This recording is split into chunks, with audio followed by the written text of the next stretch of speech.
এবার আসি দিল্লি ক্যাপিটালস। দিল্লি ক্যাপিটালসের ক্যাপ্টেন ঋষভ পান্থ রিটেন করবে। আপনি কি জানেন আইপিএল 2025-এ কলকাতা ও অন্যান্য ফ্র্যাঞ্চাইজি কোন খেলোয়াড়দের ধরে রাখতে পারে? আইপিএল 2025-এ মেগা অকশন না মিনি অকশন হবে? নিলাম কবে হতে পারে ও খেলা কবে শুরু হবে? সমস্ত ফ্র্যাঞ্চাইজি সর্বোচ্চ কতজন খেলোয়াড়কে ধরে রাখতে পারবে? তাদের বেতন কত হতে পারে? সমস্ত তথ্য একটি ভিডিওতে পেয়ে যাবেন। তো আইপিএল 2025-এ মেগা অকশন হবে সিদ্ধান্ত হয়ে গেছে। ডিসেম্বর মাসের শেষের দিকে এই মেগা অকশন হবে, তবে এখনও স্থান নির্ধারিত হয়নি। তো এক একটি ফ্র্যাঞ্চাইজি সর্বোচ্চ 3 থেকে 4 জন খেলোয়াড়কে ধরে রাখতে পারবে। তো চলুন দেখে নিই, যদি কোনো ফ্র্যাঞ্চাইজি 1 জন অথবা 2 জন, কেউ 3 জন, কেউ বা 4 জন যদি খেলোয়াড় ধরে রাখে তাদের মূল্য কত হতে পারে। তো যদি ফ্র্যাঞ্চাইজিগুলি 1 জন খেলোয়াড়কে ধরে রাখে তাহলে সেক্ষেত্রে 14 কোটি টাকা দিতে হবে। যদি 2 জন খেলোয়াড়কে ধরে রাখে তাহলে ফার্স্ট চয়েস যে থাকবে তাকে 14 কোটি টাকা দিতে হবে এবং সেকেন্ড চয়েস যেটি হবে তাকে দিতে হবে 10 কোটি টাকা। তো 2 জন খেলোয়াড়কে ধরে রাখলেই মোট 24 কোটি টাকা ব্যয় করতে পারবে। সে সামান্য কিছু কম বেশি হতে পারে।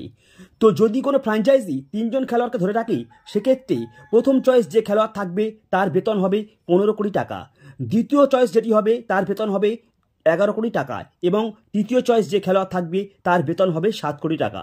তো মোট 33 কোটি টাকা ব্যয় করতে পারবে 3 জন খেলোয়াড়কে ধরে রাখলে। খেলোয়াড়কে ধরে রাখি তো সেক্ষেত্রে প্রথম চয়েস যে খেলোয়াড় থাকবে তার বেতন হবে 16 কোটি টাকা এবং দ্বিতীয় প্লেয়ার যে থাকবে তার বেতন হবে 12 কোটি টাকা এবং 3 নম্বর চয়েস যে খেলোয়াড় থাকবে তার বেতন হবে 8 কোটি টাকা ও 4 নম্বর খেলোয়াড় যে থাকবে তার বেতন হবে 6 কোটি টাকা। তো 4 জন খেলোয়াড়কে ধরে রাখলেই মোট 42 কোটি টাকা খরচ করতে পারবে। তো প্রতিটি দলে একটি নিলাম পার্টস থাকবে, সর্বোচ্চ মূল্য 100 কোটি। সুতরাং একটি দল যদি 4 জন খেলোয়াড়কে ধরে রাখতে বেছে নেয় তবে তারা 58 কোটি টাকা পার্টস নিয়ে নিলামে নামবে। সো এবার আমরা দেখে নেব প্রত্যেকটি ফ্র্যাঞ্চাইজি তাদের কোন কোন খেলোয়াড়কে ধরে রাখতে পারে। তো সব বন্ধুরা, আমরা সকলেই জানি বর্তমানে আইপিএলে 10টি টিম হয়ে গেছে। যদি কোনো বড় প্লেয়ারকে রিলিজ করে দেয় সেক্ষেত্রে দলে সামিল করা অনেক টাফ হয়ে দাঁড়াবে।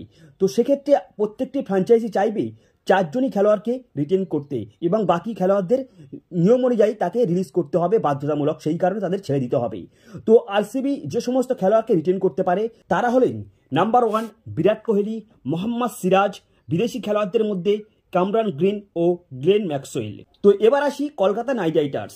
তো কলকাতা নাইট রাইডার্স যেহেতু 2024 সালের সেরা টিম এবং আইপিএল 2024-এর চ্যাম্পিয়ন টিম, তো সেক্ষেত্রে তারা হয়তো চাইলেই যত বেশি পরিমাণে রিটেন করতে পারতো তারা সেটাই করতো। তো অবশ্যই রুলস অনুযায়ী 4 জনকে রিটেন করতে হবে। তো বিদেশি খেলোয়াড়দের মধ্যে কলকাতার সেরা অস্ত্র সুনীল নারিন এবং আন্দ্রে রাসেল এদেরকে রিটেন করবে এবং সেই সঙ্গে কেকেআর ক্যাপ্টেন শ্রেয়াস আয়ার ও রিঙ্কু সিংকে রিটেন করবে। তো আরটিএম কার্ড ব্যবহার করার প্রয়োজন পড়লে তাহলে সেক্ষেত্রে বরুণ চক্রবর্তীকে আরটিএম কার্ডের মাধ্যমে নিতে পারে। তো এবার আসি রাজস্থান রয়্যালস। রাজস্থান রয়্যালস যে সমস্ত খেলোয়াড়কে রিটেন করবে Sanju Samson, Jos Buttler, Yash Dayal, Riyan পরাগকে রিটেন করবে। তো এবার আসি দিল্লি ক্যাপিটালস। দিল্লি ক্যাপিটালসের ক্যাপ্টেন ঋষভ পান্থকে রিটেন করবে এবং কুলদীপ যাদব, অক্ষর প্যাটেল এবং বিদেশি খেলোয়াড়দের মধ্যে জোগে ফ্রেজার, ম্যাকগ্রাথ। তো পাঞ্জাব কিংস কাদেরকে রিটেন করতে পারে? স্যাম করন, অর্শদীপ সিং, শশাঙ্ক সিং, এই 3 জন খেলোয়াড়কে রিটেন করতে পারে।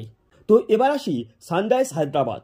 তো সানরাইজ হায়দ্রাবাদ যে সমস্ত খেলোয়াড়কে রিটেন করতে পারে তাদের মধ্যে হলেন Travis head, Abhishek Sharma, Bhubaneswar Kumar, Henry ক্লাসিন। তো আপনাদের হয়তো মনে হতে পারে সানরাইজ হায়দ্রাবাদের ক্যাপ্টেন তাহলে কোথায় গেল?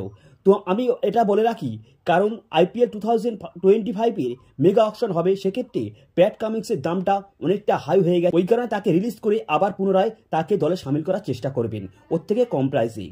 তো এবার আসি CSK, Chennai super king. Chennai super king যে সমস্ত খেলোয়াড়কে রিটেন করতে পারে তারা হলেন ঋতুরাজ গায়কোয়াড, শিবম দুবে, রবীন্দ্র জাদেজা, মহেশা পাথিরারা। তো গুজরাট টাইটান্স কাদেরকে রিটেন করতে পারে? বিদেশি খেলোয়াড়দের মধ্যে রশিদ খান এবং ডেভিড মিলার। ইন্ডিয়ানদের মধ্যে শুভমান গিল ক্যাপ্টেন এবং মোহাম্মদ সামিকে দলে সামিল করবে। তো এবার আসি Mumbai Indians. Mumbai Indians written করবে হার্দিক পান্ডিয়া, জসপ্রীত বুমরা, সূর্যকুমার যাদব, তিলক বার্মা।